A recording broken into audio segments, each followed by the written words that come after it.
আমার তো দুঃখ লাগছিল যে আমি বা আমরা যোগ্য শিক্ষকরা আমরা বিদ্যালয়ে এই পরীক্ষার ইনভিজিলেটর থাকার কথা, সেইখানে মাথা নিচু করে পরীক্ষা দিলাম। এটাই তো লজ্জার বেদনা। এটা বড় সড়ো একটা দুর্নীতিকে ঢাকার জন্য এই পরীক্ষা।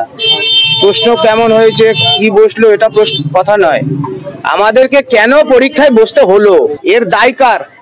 আমরা যাব, বিচার ব্যবস্থার কাছে যাব, আর সর্বোচ্চই যাব, কারণ এই জায়গাটা আমরা অনেক দূর পর্যন্ত নিয়ে যেতে চাই।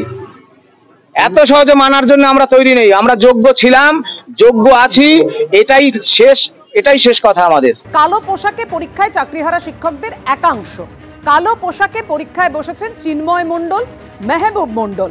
আপনাদের জানিয়ে রাখি, তারা কালো পোশাকে পরীক্ষায় বসেছেন। চাকরিহারা শিক্ষকদের একাংশ, তারা কেউ বলছেন আমার র্যাঙ্ক 1 এসেছিল, তারপরেও পরীক্ষায় বসেছি। চোখের জল নিয়ে এইভাবেই তারা প্রশ্ন তুলছেন যে আর কি হবে।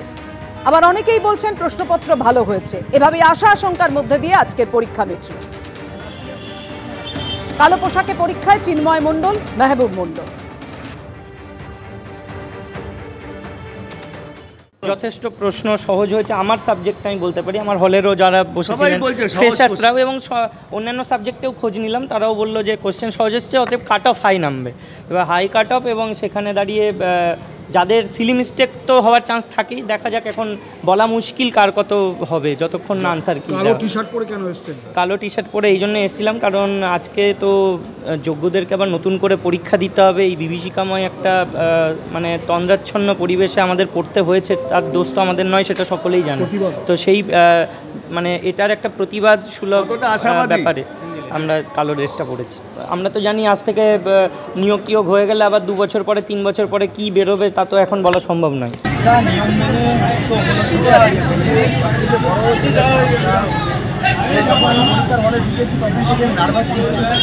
প্রচণ্ড অস্বস্তি ফিল করেছি এই স্কুলটাতে। আমি এবারেও মাধ্যমিকের খাতা নিয়েছি, এবং যে পরে আমি বসে খাতা নিয়েছি, যে জায়গায় বসে আমি খাতা নিয়েছি, আমাকে সেই জায়গায় সিট দিয়েছে আমার। আমি সেখান থেকে মানে প্রথমে ঢুকেই আমি মানসিকভাবে অসুস্থ। 6 বছর পরে পরীক্ষা, 6 বছর পরে পরীক্ষা হোক, কিন্তু যারা নতুন তাদের জন্য পরীক্ষা, কিন্তু একটা সিস্টেমেটিক মানে প্রাতিষ্ঠানিক পরিকল্পনা করে মানুষকে ধ্বংস করে দেওয়ার যে রাষ্ট্রীয় চক্রান্ত, বিচার বিভাগকে সঙ্গে নিয়ে, সেটা আমাদের এবং আমি আগেও বলেছি, এখনও বলছি, সত্যি রক্ষার্থে তাকে যেমন দাহ করানো হয়, আমরা আনটেন্টেড টিচার স্বচ্ছ নিষ্কলঙ্ক, তারপরে আমাদের এটা এই পরীক্ষা কি আদৌ সাকসেস হবে তোমার কি মনে হয়? সেটা তো সময় বলবে, সেটা তো বলা যায় না।